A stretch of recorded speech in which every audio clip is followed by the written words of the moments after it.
The first one to stand to the right. Good evening, everybody. My name is Liz Boyle, Elizabeth Boyle, and I'm here to talk to you and persuade you about the importance of work-life balance. And we're specifically going to talk about two instances, a company perspective and a health perspective. Okay. So, as you can see, long work hours and high-stress jobs can cause major disruptions in personal and work-related relationships, as well as negatively impact your health. Now, I'm sure you all have plenty of obligations to tend to, your families, a home to take care of. But let's talk about, on top of all the personal obligations that you have to deal with, the ones at work, meetings, consistent, run-bys and talk-tos with your management, your peers, clients are on the phone. Sometimes the work feels like it's endless, and it could be overwhelming. There's a need to establish and maintain a work-life balance in order to build and continue those established relationships, whether they're at work or personally, as well as curb the major stress builders that keep one's health in check. So this is a really funny Dilbert cartoon. I'm a fan of it. Karen, could you actually do me a favor and read that for me today? Sure. Welcome to Dilbert Seminar on Work-Life Balance. First, review this list of your priorities.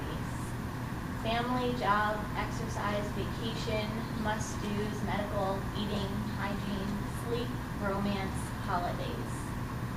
You have time for three things. Work and holidays are two. You get to pick the third. No, I know this is funny, but in some ways, the sad truth, it is the truth that we have so many things that we want to be able to balance in our life, and work and holidays are what take up so much of it. What happens to all the rest of the things that go on in our life, such as family or sleep or hygiene, which is necessary? I would like to take a shower every day. I'm sure you all would as well.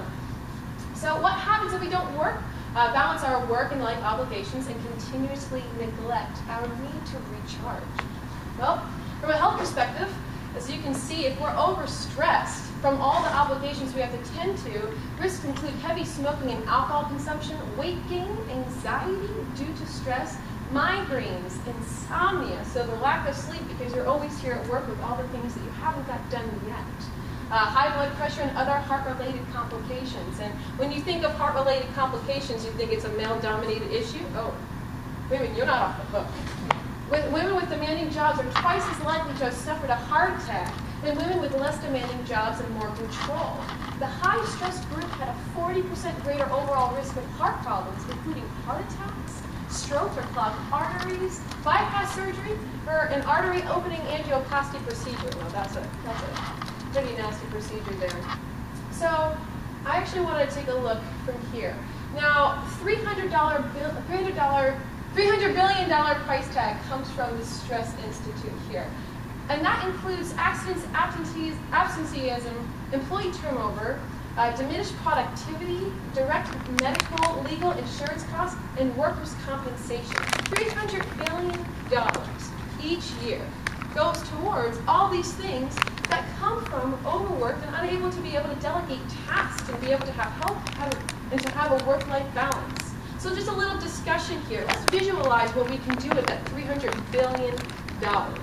Any suggestions? The $300 billion that we lose each year. Give away college education. Pardon? Give away college education. Give away college education. Okay, so that helps with financial stress.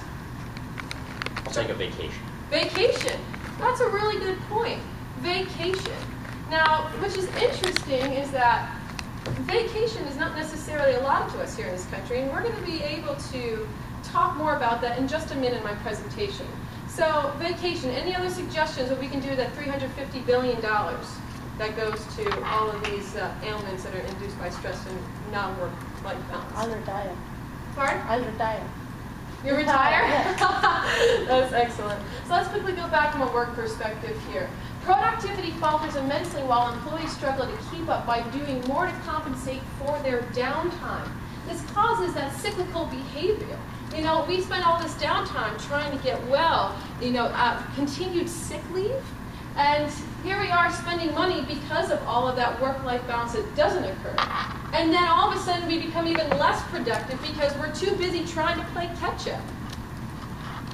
So And the United States is the only developed country in the world without a single legally required paid vacation day or holiday. Yikes. You know, isn't that incredible? Well, here we are talking about how we spend so much time, and $350 billion each year on loss of productivity and health concerns and everything, that whole list before. And then we don't get any type of required paid vacation day or holiday. Well, so who's jumped onto this work-life balance train? What other countries actually value, the balance in life? By law, every country in the European Union has at least 4 weeks of paid vacation, as well as 16 plus paid holidays. 4 weeks. That's 20 days of paid vacation. I know if I had that much time for paid vacation, I'd be able to recharge, do the things that I would love to do. See my brother who lives 3,000 miles away. Go visit my grandmother who's in a hospital and who's not doing well. I would love to do these things if I had more time to do so. But because of all the time that I can't take off of work, because of overload and stress, some of you are in management positions, I'm sure you probably worry about, hey, what am I going to do when I'm gone? On top of that, do I even have enough time to be able to do anything? And have I even accumulated enough vacation days to be able to go anywhere? Well, this is something that is granted to the European Union. And check this out. All the countries in the European Union not only show productivity within their job settings, but greater enthusiasm and longer-term commitment to job title. That's key.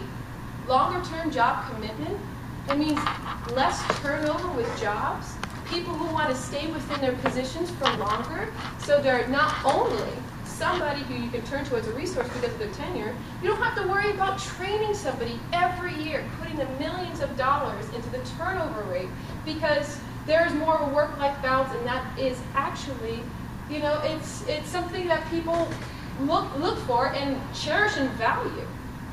So if someone feels cherished and valued and giving, them some time off to be able to do other things besides being overwhelmed at work, then you'll be able to see more enthusiasm and commitment to job. So, positive outcomes. So let's talk about, things that could happen if our country or our companies actually go ahead and give us a little bit more time off, or maybe some work-life balance there.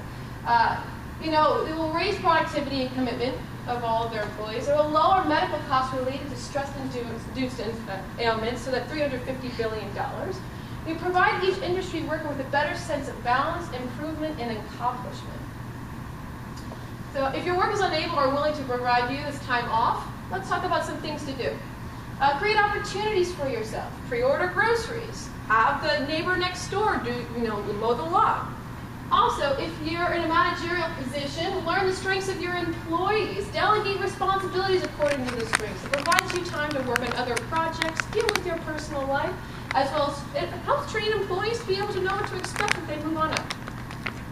Doctors suggest that physical activity and exercise will help reduce pent-up tension due to work and life stressors. So this is something that you can do yourself, take responsibility for, get rid of some of that pent-up tension that's dealt with the overabundance of work, and create small commitments with friends and family to give you something to look forward to as the week comes to a close. Studies show if you provide yourself with various ongoing weekly positive events, it separates from your work from your personal life, creating that barrier.